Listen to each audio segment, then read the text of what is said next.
मैया जी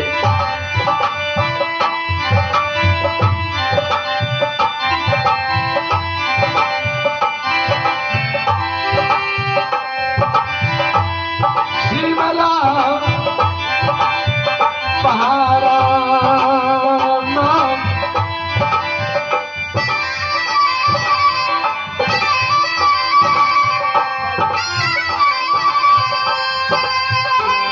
शिमला पहाड़ा मैया जी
शिमला पहाड़ा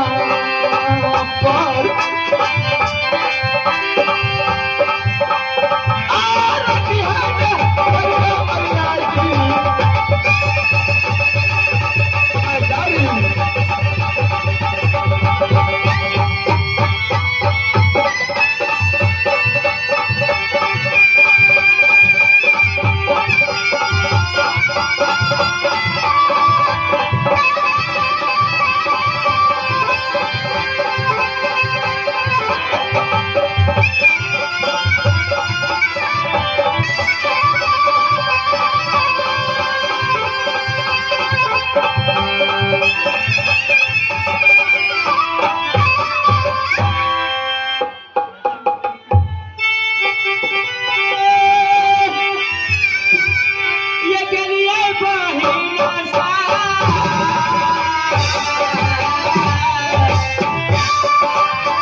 सखी सुगा ला के गए बहन कोई जाकर घूम के रथ से छोड़ी मास्टर साहब गंगा गंगा ये शिमला पहाड़ तो बहुत बढ़िया लगे छे देखे में देख लियो केहन केहन पत्थर लागल छे बहन गए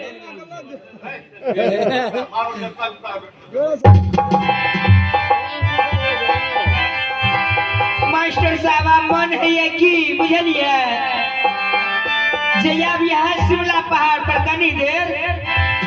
सुगा से जे छे ना कनी देख लेतिए पढ़ा लिखा के जे पढ़ल लिखल छे कि ना मूर्खे छे कथिया ये रोज लावन के सुगा हाँ गए बाप रे बाप ठंडी में बच्चा का फिर से ना अच्छा ठीक से